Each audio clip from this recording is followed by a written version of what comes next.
அனைவருக்கும் வணக்கம்.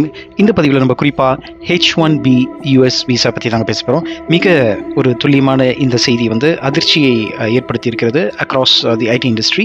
So let us see what is happening in the United States in this short video.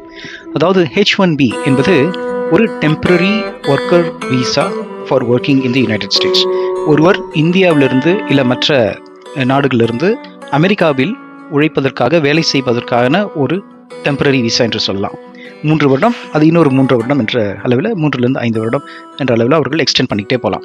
இப்போது முந்தைய நாள் என்ன செய்திருக்கிறார்கள் என்று பார்த்தால், அவர்களுடைய பார்லிமெண்ட்டில் ஒரு எக்ஸிக்யூட்டிவ் ஆர்டர் பாஸ் பண்ணியிருக்காரு அதிபர் Donald Trump.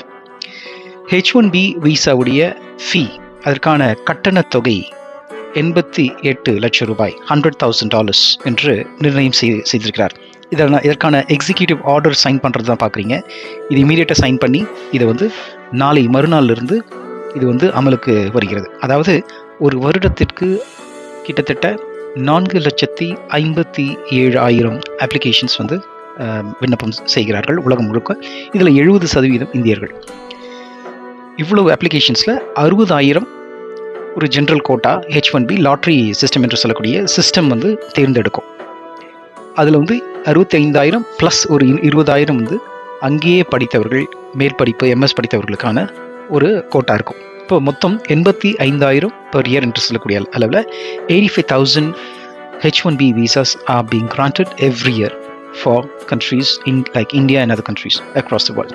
However, India is the largest beneficiary. அதாவது இந்தியா 70% வரைக்கும் நம்முடைய நாட்டிலேருந்து ஒர்க்கர்ஸ் அங்கே அனுப்புகிறோம். குறிப்பாக companies like Wipro, Infosys, TCS, meta which is Facebook, and of course JP Morgan Chase, இந்த மாதிரி பெரிய பெரிய நிறுவனங்கள், Oracle, இவர்கள் தான் அதிகபட்சமாக H1B ஒர்க்கர்ஸ் வெளிநாடுகளுக்கு அனுப்புகிறார்கள். இதோடைய பெனிஃபிட் உங்களுக்கே தெரியும். குறைந்த செலவில் மற்ற நாடுகளிலிருந்து கொண்டு வரப்பட்டு அவர்களுக்கு ஒரு ப்ரோக்ராமிங் ஸ்கில்ஸ் தெரிந்தவர்களை அனுபவசாலிகளை இங்கே கொண்டு வந்து ஒர்க்கை நிறைவேற்றிக் கொள்கிறார்கள். அமெரிக்கன் கம்பெனிஸ் ப்ராஃபிட் பார்க்குறார்கள், அதற்கான டேக்ஸும் கட்டுறார்கள். இப்போ இது 88 லட்சம் என்ட்ரி ஃபீ என்று சொல்லக்கூடிய வகையில் நீங்கள் ஃபைல் பண்ணும்போது அந்த H1B அப்ரூவ் ஆன பிறகு இந்த 88 லட்சத்தை கட்டி விட்டு தான் அந்த எம்ப்ளாயியை அமெரிக்காவுக்கு அழைத்து வர முடியும். இந்த ரூல்னால இனிமேல் H1B 65,000 பேரில் 1% கூட தேராது. 85,000 கோட்டாவில் 85,000 இருக்குன்னு வச்சுக்கோங்க. அதில் ஒரு சீட் கூட ஃபில் ஆகாதீங்க. ஒரு சின்ன உதாரணம் சொல்கிறேன். இப்போ ஒரு $60,000 per இயருக்கு சேலரி கொடுத்து அங்கே வர வைக்கணும்னு நினைக்கிறவங்க இன்னொரு 100,000 கொடுத்து அந்த எம்ப்ளாயை அவங்க எடுக்கிறதுக்கு லோக்கலாகவே அமெரிக்கனையே ஒரு ட்ரைனிங் கொடுத்து பண்ணிவிடுவாங்க. இல்லைன்னா அந்த ஜாபை அவுட் சோர்சிங் முறையில் கொண்டு போய்